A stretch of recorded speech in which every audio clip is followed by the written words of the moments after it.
Bien, Dios les bendiga, mis amados, a todos ustedes. Sean bienvenidos aquí a esta clase que lleva por título La restauración de la mujer. En los capítulos anteriores de este tema, hemos estado nosotros hablando de la restauración de la mujer como género. Vimos desde el principio cómo ella antes de ser formada, ella ya había sido restaurada. Por eso, mis amados estudiantes, es importante poder seguir cada una de estas enseñanzas para comprender lo que esta noche nosotros vamos a estar hablando al respecto de la restauración de la mujer. Bien, recuerden que en el libro de Apocalipsis aparece una mujer como señal. Una mujer en los cielos.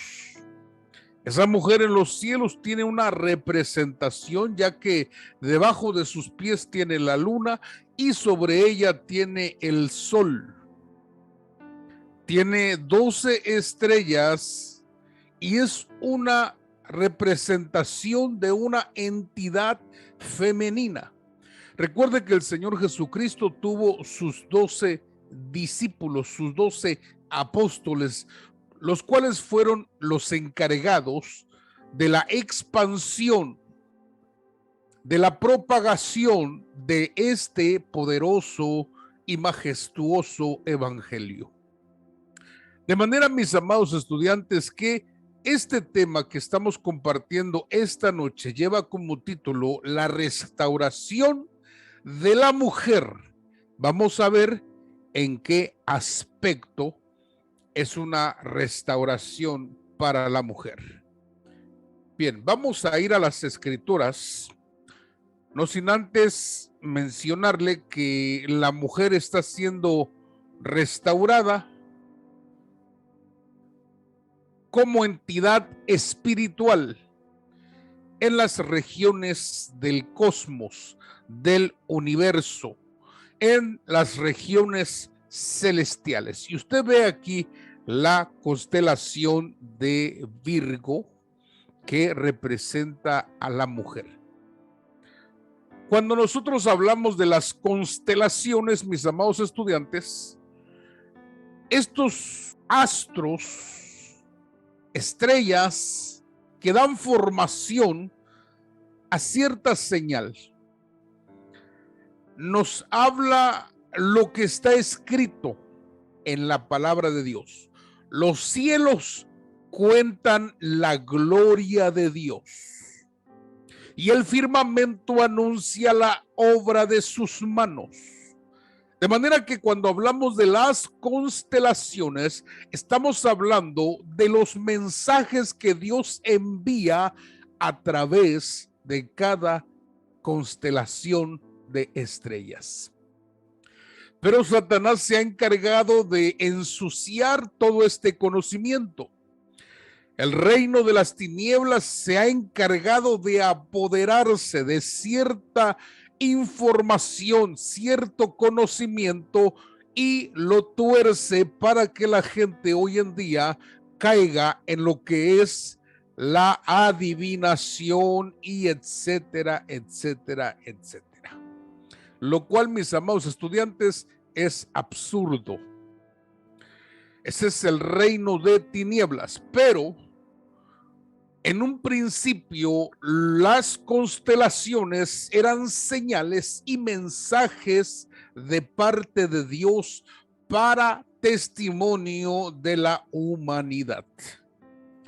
De manera que vamos a hablar esta noche de la restauración de la mujer como entidad espiritual en las regiones del universo, en las regiones del cosmos. Bien, vamos a ver entonces, mis amados estudiantes, vamos a ver lo siguiente. Las escrituras nos hablan en Efesios capítulo 2, verso 6, lo siguiente, dice la palabra del Señor: y juntamente con él nos resucitó y asimismo nos hizo sentar en los mundos celestiales. Fíjese qué poderoso es cuando nosotros indagamos un poco más allá en las diferentes herramientas que tenemos, en las diferentes traducciones de las escrituras. El código real dice lo siguiente: Efesios capítulo 2, verso 6, y juntamente con él nos resucitó y asimismo nos hizo sentar en los mundos celestiales. Quiere decir, mis amados estudiantes, que hay diferentes esferas en las cuales la iglesia como entidad espiritual está sentada juntamente con nuestro Señor Jesucristo. Fíjese qué tremendo es. Tengo dos versiones más que quiero mostrarle, que es la versión latinoamericana y tenemos la Biblia de oro, la Biblia de oro. Vamos a leer la Biblia latinoamericana. Efesios capítulo 2, verso 6 dice: nos resucitó en Cristo Jesús, y con él para sentarnos en el mundo de arriba. Esto habla de la esfera espiritual.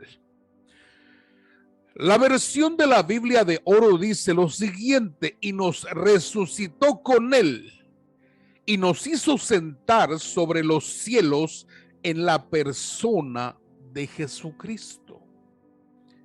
Quiere decir que si él está sentado en regiones celestiales, él está sentado allí, nosotros estamos sentados con él.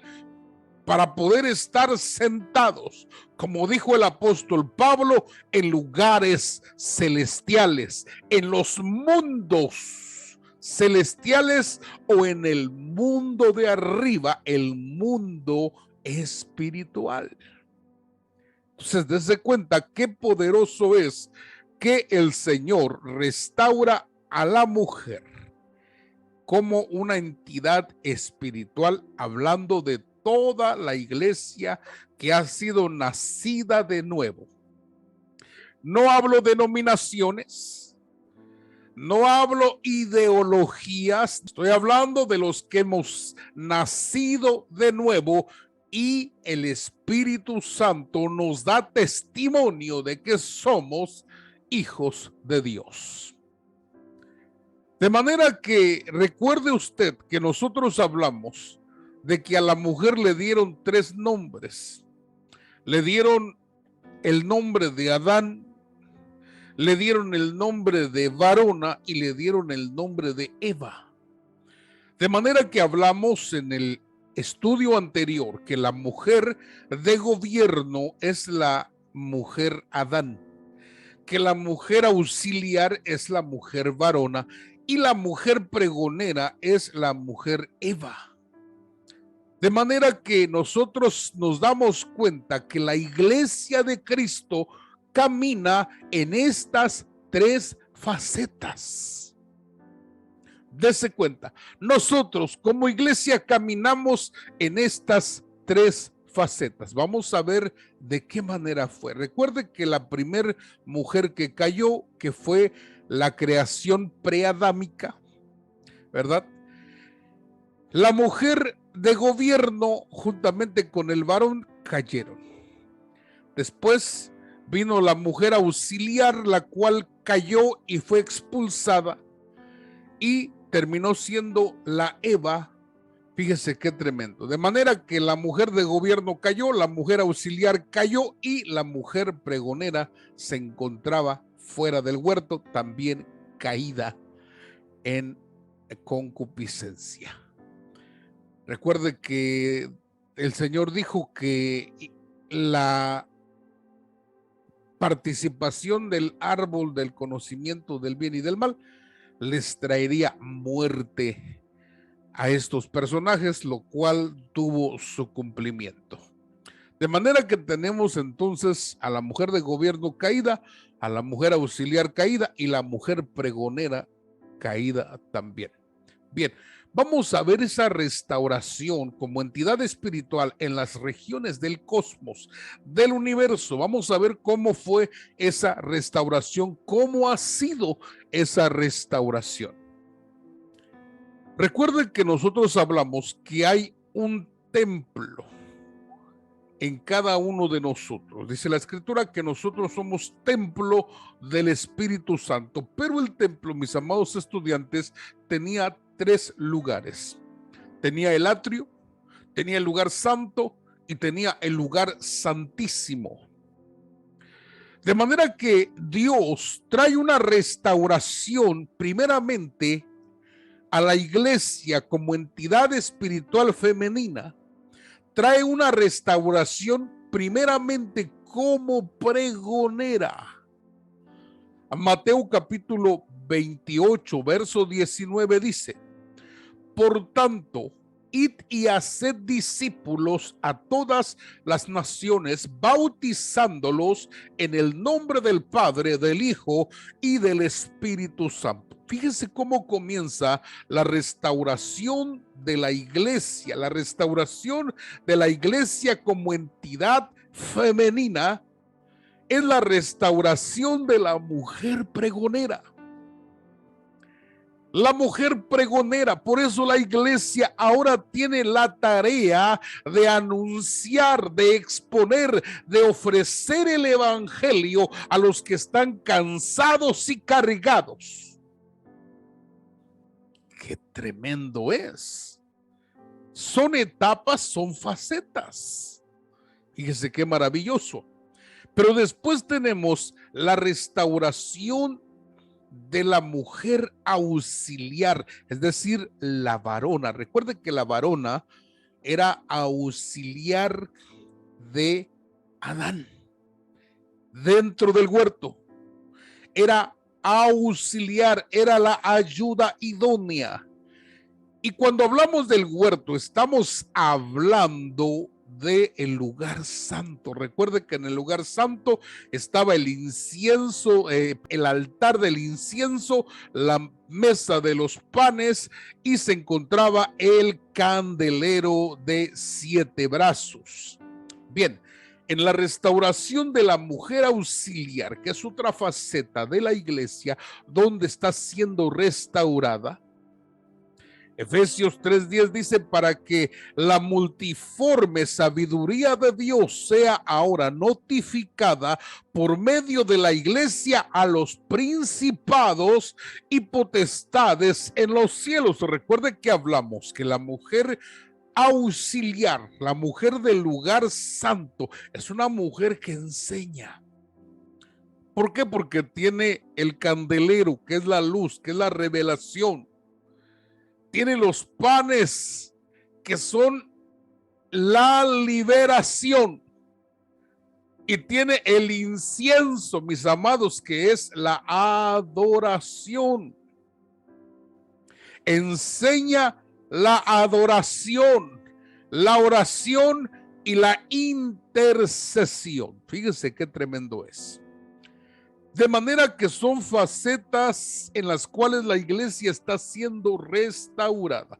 Primero fue la iglesia pregonera, ahora es la iglesia que tiene conocimiento, que tiene sabiduría. La multiforme sabiduría de Dios ahora está siendo notificada por medio de la iglesia, no solamente a las personas, sino que vamos más allá, a los principados y potestades en los cielos. ¿Por qué? Porque estamos sentados juntamente con Él en los mundos celestiales.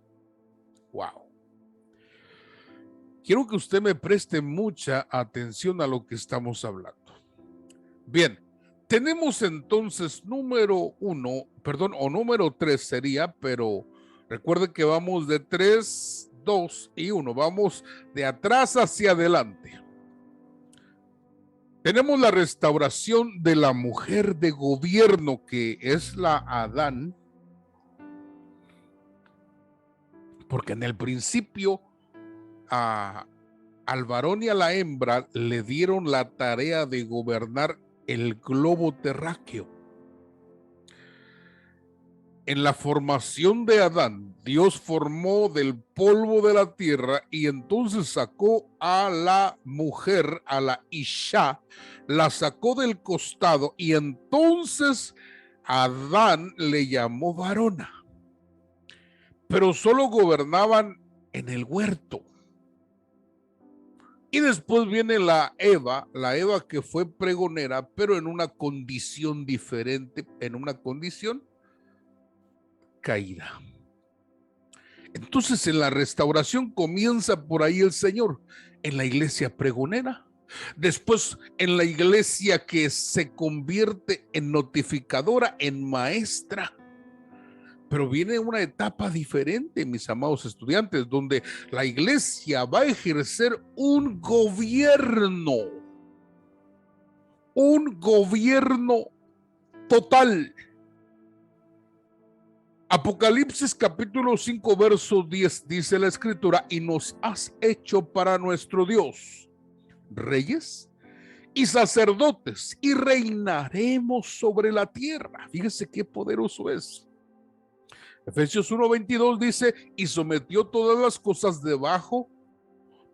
y sometió todas las cosas bajo sus pies y lo dio por cabeza sobre todas las cosas a la iglesia, hablando de Jesucristo, que el Señor dio a Jesucristo como cabeza sobre todas las cosas a la iglesia. Por eso somos su cuerpo y Él es la cabeza de nosotros. De manera que estamos hablando de la restauración de la iglesia como mujer de gobierno. Pero aquí, mis amados estudiantes, hay un pero. ¿Cuándo sucederá esto? ¿Cuándo debe suceder? Para cuando llegue el tiempo de su manifestación, que es la epifanía, la aparición visible de Jesucristo para todas las naciones.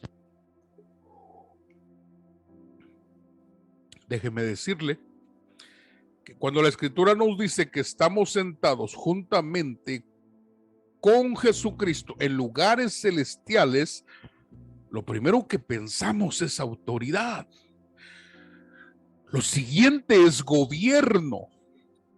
Hoy estamos gobernando, estamos en un nivel de autoridad. Y es cierto, pero todo tiene su tiempo. Así como la mujer ha sido restaurada, la mujer en figura, que es la iglesia, ha sido restaurada en la etapa de pregonera, después en la etapa de la enseñanza, la madurez y después viene la etapa de gobierno. Recuerde que los gobernantes que hubo, cuando hablamos de la participación de los hombres y mujeres de Dios que han sido embestidos con ese poder sobrenatural, como lo fue Daniel, como lo fue David, como lo fue Elías, como lo fue José el soñador, etcétera.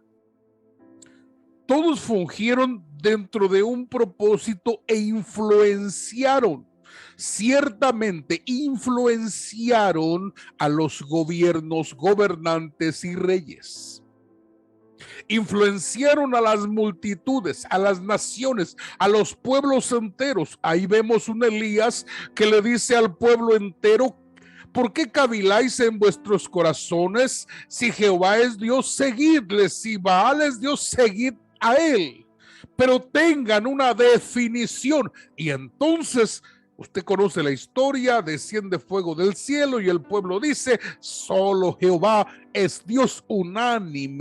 Unánime se convierte nuevamente al Señor. Es decir, hombres y mujeres con la capacidad de influenciar capacidad de influenciar, pero no de un gobierno total.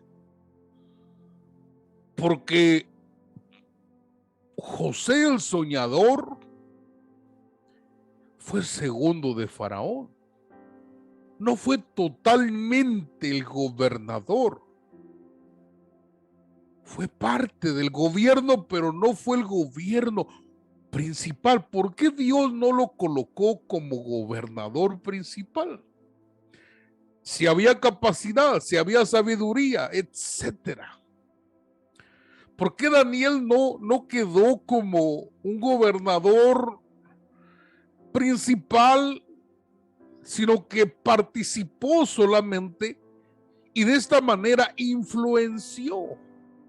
La iglesia debe de influenciar en cualquier esfera en la que se encuentre. Debe de influenciar, pero no ha llegado el tiempo de gobernar como nosotros muchas veces lo imaginamos. Porque ahorita el campo de guerra, mis amados estudiantes, no son las naciones, no son los gobiernos, sino son los corazones. Los corazones, por eso es que Pablo le dice al rey: yo quisiera que fueras como yo, excepto por las cadenas que traigo. Pablo no le está diciendo: yo quisiera que gobernaras, sino que fueras como yo, le dice, convertido en el corazón al evangelio de Jesucristo. Entonces, repito, no estamos en un tiempo de imponer el reino. No, señores, no. Imposición es algo a la fuerza. Estamos en un tiempo de poder exponer. La iglesia expone, ofrece. Pero viene un tiempo donde el gobierno de Dios, el gobierno de Jesucristo va a ser impuesto, va a ser a la fuerza. Y está escrito que el que no suba a Jerusalén para adorar año tras año, no le lloverá sobre su milpa, no le lloverá sobre su tierra. Entonces, dése cuenta que ese es un reino impuesto. Entonces, no estamos aquí para imponer el reino. Es que impone el reino, no se puede. El reino se expone y el campo de guerra, el campo de batalla son los corazones. Que cuando se acepta, entonces viene el que es más fuerte, nuestro Señor Jesucristo, y echa fuera al débil, que es el reino de las tinieblas. Entonces, dése cuenta que son etapas y son facetas. Efesios capítulo 2:6 dice lo siguiente: y nos resucitó con él y nos hizo sentar sobre los cielos en la persona de Jesucristo. Ya estamos sentados sobre los cielos en la persona de nuestro Señor Jesucristo. Y el Padre le dijo: siéntate a mi diestra hasta que ponga a tus enemigos por estrado de tus pies.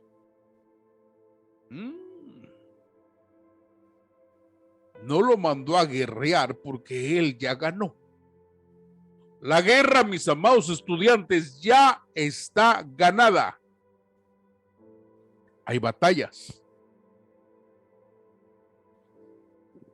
hay resistencia, la cual enfrentamos, pero ya está vencido.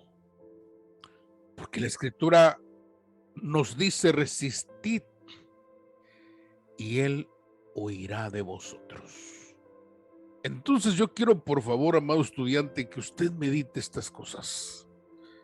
Él nos resucitó y nos hizo sentar sobre los cielos en la persona de Jesucristo. Recuerde que esta es la versión, la Biblia de oro. Nosotros, mis amados, estamos sentados en lugares celestiales. Yo quiero que ahí donde usted se encuentra, lo repita conmigo: estamos sentados en lugares celestiales. ¡Wow! ¡Qué poderoso se escucha eso! ¡Qué maravilloso! Fíjese, sentados en lugares celestiales. Vamos a ver qué significa la palabra lugares. La palabra lugares significa lo siguiente. Recuerde esto. Significa regiones, cielo y monte Olivos. Es la palabra que viene del griego epouranios. De la palabra epouranios hay otra palabra, la cual es ouranos. Pero de ouranos hay otra raíz, que es la palabra oros. Y estas tres palabras que vienen del griego significa regiones, cielo y monte Olivos. Entonces, mire qué cosa más tremenda. El código del griego 3733 nos traduce la palabra montaña como elevándose sobre la llanura, montaña, monte y olivos. De manera que cuando la escritura dice que nosotros estamos sentados en lugares celestiales, que nosotros estamos sentados en regiones,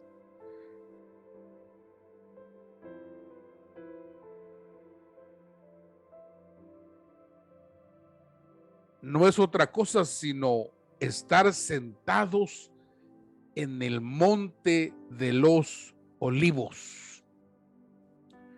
En el monte de los olivos, mis amados estudiantes, hablando en lo terrenal, sucedieron varios eventos, varios aspectos.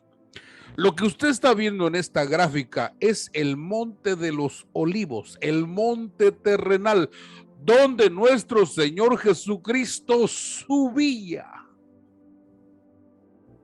Parecía, mis amados estudiantes, que era un lugar favorito para él. Un lugar favorito, el monte de los olivos. El Señor terminaba de ministrar a las multitudes y se iba toda la noche al monte de los olivos.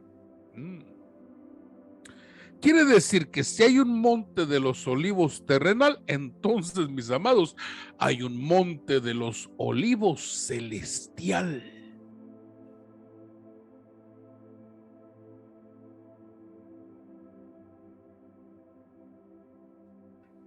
Entonces podemos decir, según la traducción, estamos sentados en el monte de los olivos celestial juntamente con Jesucristo. ¿En qué región? ¿En qué lugar del cosmos, del universo? No me lo pregunte, pero lo que sí sé es que ese lugar es el monte de los olivos celestial. ¡Wow! ¡Qué tremendo! Ahora, mis amados, eso es lo que tenemos nosotros que entender. Si nosotros estamos como iglesia, estamos siendo restaurados, recuerde, como iglesia pregonera, como iglesia auxiliar y como iglesia de gobierno, vamos hacia un gobierno total. absoluto. Nadie más por encima de la iglesia y su Cristo. Entonces, estar sentados en lugares celestiales o en regiones celestiales es estar en el monte de los olivos celestial. Para nosotros aquí, espiritual.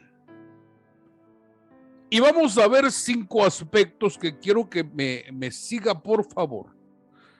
Cuando hablamos de esta administración que dice el apóstol Pablo, estamos sentados juntamente con él en lugares celestiales, entonces estamos hablando de una administración.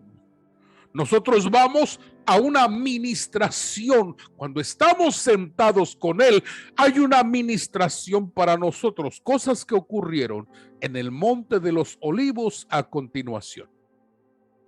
Apunte por favor, número 1, estamos sentados en regiones celestiales para tener, número 1, escuche lo que le digo, comunión con el Padre.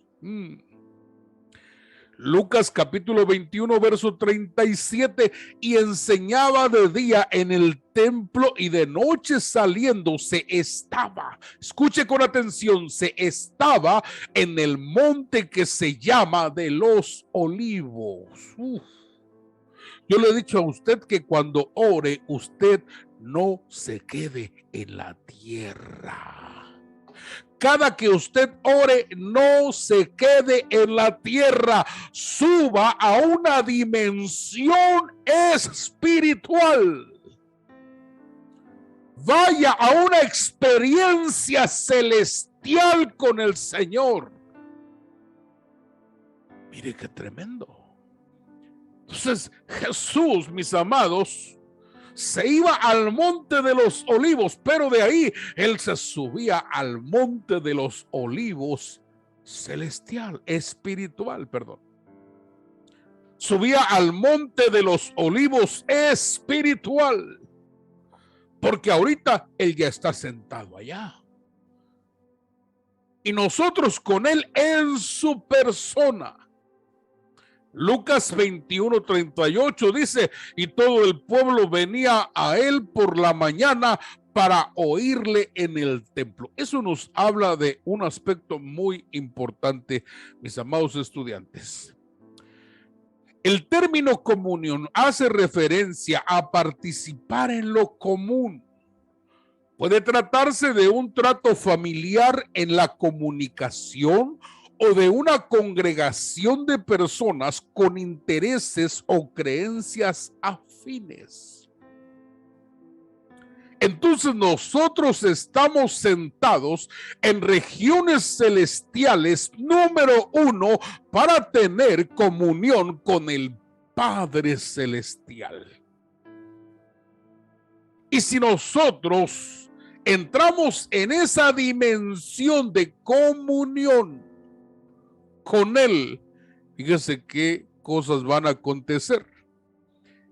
Entre mayor comunión tengamos con Dios, entonces habrá mayor autoridad aquí en la tierra. Si hay un mayor nivel de comunión con el Padre, entonces mayor será el nivel de autoridad aquí en la tierra. La escritura dice, y de noche saliendo estaba en el monte que se llama de los Olivos. ¿Por qué? Porque en la comunión con el Padre, mientras nosotros conocemos más del cielo, de lo celeste, de nuestro Padre, mientras más conocemos más de Él, mayor unción hay de autoridad para ejercer en la tierra. Es por eso que los demonios no soportaban la presencia de Jesús. Por eso que los espíritus inmundos le rogaban al Señor que no los echase o que no los mandase a una región que se llama el abismo. Es por eso que el Señor sanaba a muchos. Es por eso que el Señor liberaba. ¿Se da cuenta? Entonces nosotros estamos sentados con Él, número uno, para tener comunión. Porque un padre es común que tenga comunicación con un hijo. Y un hijo es común que tenga comunicación con su padre. Ya que la mayor base para la victoria es la comunicación que tenemos para con los demás. La comunicación es básica, esencial, principal para que haya una victoria. Los matrimonios necesitan comunicación. Los hijos y los padres necesitan comunicación. Las empresas e instituciones para su éxito necesitan comunicación. La comunicación es básica para el éxito de cualquier empresa, institución o individuo. Por eso es que al estar sentados en lugares celestiales es para tener una comunión íntima con el Padre. Y eso resultará en autoridad. Porque el Monte de los Olivos es un lugar muy significativo.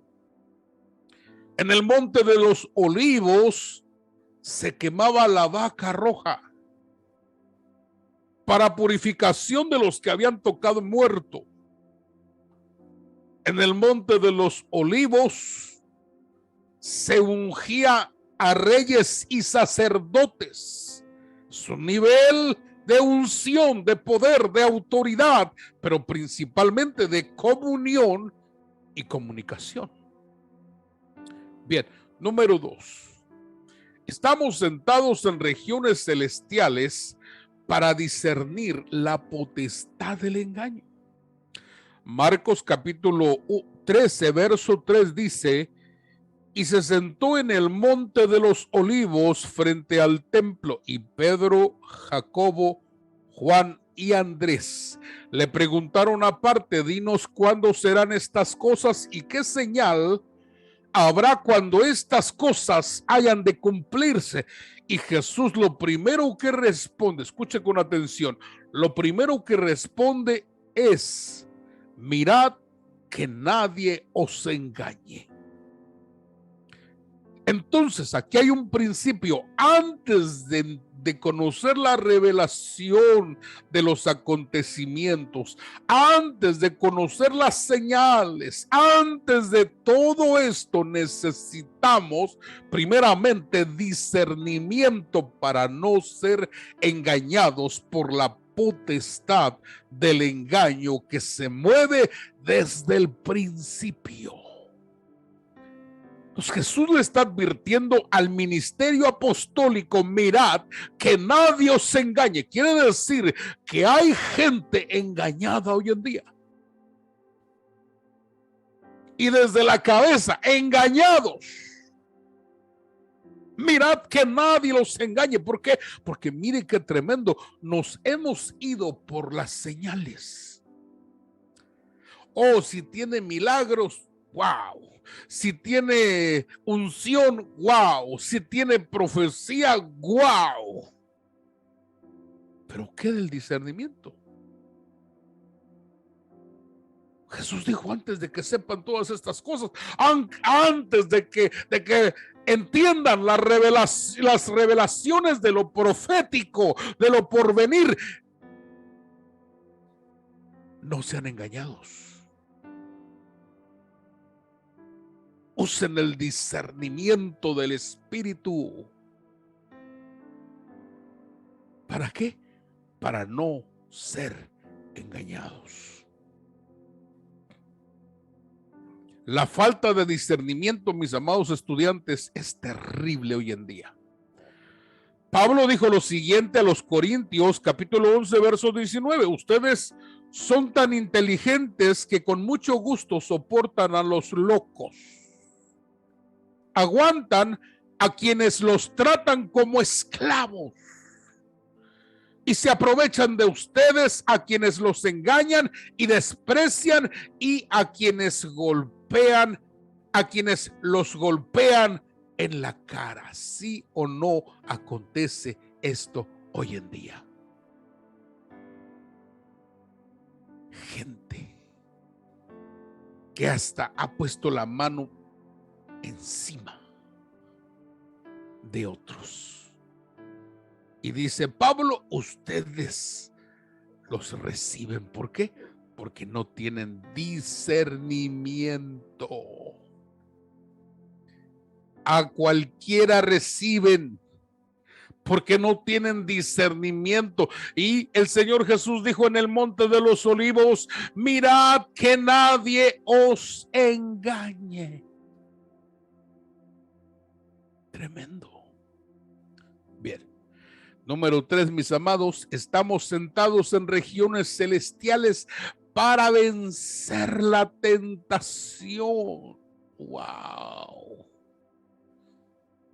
Porque déjeme decirle esta noche que el mayor enemigo que tenemos no es el diablo, sino es la concupiscencia que hay en cada uno de nosotros. Concupiscencia que tiene que estar desconectada. Por eso es que Pablo decía, muero cada día. Yo muero cada día. Porque cuando viene Satanás con tentación,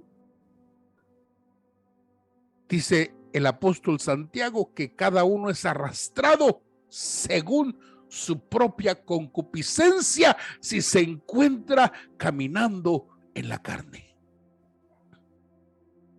Si se encuentra caminando en el espíritu, entonces no hay condenación para el que camina en el espíritu. Lucas 22:39 dice, y saliendo se fue como solía al monte de los olivos, y sus discípulos también le siguieron. Cuando llegó a aquel lugar, les dijo, orad para que no entréis en tentación. Recuerde, ¿quién entró en tentación? Judas. Dicen algunos estudiosos que lo que le ofrecieron a Judas fueron como $50,000. 30 monedas de plata. $50,000. Orad para que no entréis en tentación.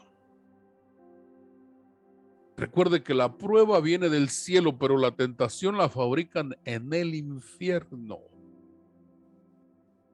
La prueba viene del cielo y con la prueba viene la salida. Pero la tentación, esa hay que vencerla en el Monte de los Olivos. Verso 41, y él se apartó de ellos a distancia como de un tiro de piedra, y puesto de rodillas oró diciendo, Padre, si quieres pasa de mí esta copa, pero no se haga mi voluntad sino la tuya. Wow. Mis amados, Cristo venció el pecado, venció al mundo, venció al diablo, venció la carne y venció la muerte. Ahora, ¿qué sucede cuando nosotros vamos al Monte de los Olivos celestial? Ahí recibimos la fortaleza para vencer las adversidades, las 10 adversidades que nos habla Romanos 8:37 y 39. Antes en todas estas cosas somos más que vencedores por medio de aquel que nos amó. Por lo cual estoy seguro que ni la muerte ni la vida, ni ángeles, ni principados, ni potestades, ni lo presente, ni lo porvenir, ni lo alto, ni lo profundo, ni ninguna cosa creada nos podrá separar del amor de Dios, que es en Cristo Jesús, Señor nuestro. Él ya nos hizo vencedores, solamente hay que subir al monte de los olivos espiritual. Bien, número 4, mis amados estudiantes. Estamos sentados en regiones celestiales para ser uno con Jesucristo. Mateo 21:1. Cuando se acercaron a Jerusalén y vinieron a Betfagé, al monte de los olivos, Jesús envió 2 discípulos diciéndoles: id a la aldea que está enfrente de vosotros y hallaréis una asna atada y un pollino con ella, desatadla y traédmelos. Bien. Fíjese que cuando le trajeron al Señor una asna, dice la escritura que se cumplió lo que dijo el profeta. Mateo 21:4, todo esto aconteció para que se cumpliese lo dicho por el profeta cuando dijo: decid a la hija de Sión, he aquí tu rey viene a ti, manso y sentado sobre una asna, sobre un pollino, hijo de animal de carga. Entonces lo que le dieron al Señor, mis amados, fue una burra blanca. Porque la burra blanca, mis amados, es sumamente rara y escasa. Por eso es que los reyes entraban conquistando en un caballo blanco, símbolo de poder y autoridad, gobierno. Pero Jesucristo viene en una burra, porque las burras eran usadas por los sacerdotes y Jesucristo es sacerdote según el orden de Melquisedec. Pero ¿quién es la burra blanca, mis amados estudiantes? Cantar de los Cantares dice, capítulo 6, verso 10, ¿quién es esta que se muestra como el alba, hermosa como la luna? Esclarecida como el sol, imponente como ejércitos en orden. Está hablando de la iglesia del Señor Jesucristo, que es única, es rara. Única a sus ojos. Única. Por eso el Cantar de los Cantares dice: yo soy de mi amado y él es mío. Porque nosotros debemos ser uno con el Señor. Mire qué cosa más tremenda. Punto número 5. Yo voy terminando. Estamos sentados en regiones celestiales para reinar con Jesucristo en su epifanía, en su manifestación. Zacarías capítulo 14, verso 4, y se afirmarán sus pies en aquel día sobre el monte de los olivos, que está frente de Jerusalén al oriente, y el monte de los olivos se partirá en medio hacia el oriente y hacia el occidente, haciendo un valle muy grande, y la mitad del monte se apartará hacia el norte y la mitad hacia el sur. Bien, estamos hablando de la manifestación pública del Señor Jesucristo a las naciones. Aquí es el juicio a las naciones y comienza el reino milenial. Entonces Apocalipsis capítulo 5 verso 10 dice: nos has hecho para nuestro Dios reyes y sacerdotes y reinaremos sobre la tierra. Esta es la mujer gobernante, la mujer de gobierno, la mujer que vemos en el libro de Génesis. Una mujer como entidad espiritual restaurada para gobernar en su totalidad. Bien. Termino, mis amados estudiantes. No sé si tengamos alguna pregunta, alguna inquietud. Por favor, manifiesta su pregunta. Aquí entonces esta parte ha sido mal enseñada respecto a que en muchas iglesias nos dicen somos reyes y sacerdotes, pero a mí me pasó en 2 ocasiones con 2 pastores con quienes platiqué de manera diversa, en tiempo diverso, y comentaba esa parte y me decía, es que eres rey de tu casa y sacerdote de tu casa, pero ahorita que estamos viendo esta parte, hablamos de un posicionamiento que fue predestinado desde antes de, y que no es tan solo en la manera natural, sino que espiritualmente, cuando hablamos de la epifanía, que es cuando acabe la gran tribulación, viene el Señor y se impone el reinado de 1000 años de nuestro Señor Jesucristo. Entonces, algunos recibiremos esa parte de adorar en el templo o estar gobernando alguna ciudad en específico. Y por otro lado, no vamos a dejar también de estar, de alguna manera, tendremos esa función de seguir enseñándole a la gente que esté hablando de que ya nosotros seríamos llevados a una situación ya totalmente, un cuerpo transformado, ¿no? Ya llevado a otra dimensión. Entonces, pero también seguiremos ministrando a esa gente, enseñándole a esa gente. Definitivamente, somos notificadores, no solamente a la humanidad restante, sino que también a principados y potestades. Para que esa sabiduría de Dios sea dada a conocer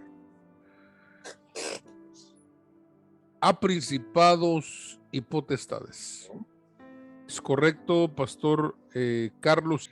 La burra blanca, dice que es rara y escasa. ¿Es un animal albino o no? ¿Cómo sí, exactamente, es albino y en aquellos tiempos era muy extraña, muy rara. Solamente era para los reyes, era el privilegio para los sacerdotes, era ese privilegio para el sumo sacerdote. De manera que cuando hablamos de la burra, estamos hablando de la iglesia, ¿verdad? Porque la iglesia era necia y su necedad tuvo que ser atada. Una vez que la iglesia comprende su posición, entonces se somete. ¿Sí? Hay sometimiento, que es voluntad rendida, hasta el punto de la abnegación, que es la pérdida de todos sus derechos. Y es por eso que vemos entonces en el Cantar de los Cantares el amor entre el esposo y la esposa, y la esposa elogia al varón y le dice al esposo, él es único entre 10,000, y él la elogia a ella, ¿verdad? Que es perfecta, que es única ante sus ojos. Recuerde usted la pureza en el Apocalipsis. El Señor viene por una iglesia sin mancha, sin arruga y con vestida de lino fino, resplandeciente. Es el color de la pureza del corazón. Necesitamos conocer aspectos de usos y costumbres del Medio Oriente para poder interpretar los versículos. ¿Sí? El sumo sacerdote usaba la burra blanca. Entonces, Jesucristo es sumo sacerdote según el orden de Melquisedec. Se estaba cumpliendo una palabra profética delante de los ojos del pueblo de aquel tiempo. Fue por eso que ellos arrojaron palmas, sus mantos, para darle la entrada al Señor Jesucristo. Y esa misma entrada se le dio en el cielo al Señor Jesucristo. Cuando dice la Escritura: alzad vuestras cabezas, puertas eternas, y entrará el Rey de Gloria. ¿Quién es ese Rey de Gloria? Jehová de los ejércitos. Él es el Rey de la Gloria. Hablando de Jesucristo entrando a los lugares celestiales. Muy tremendo tema, mis amados.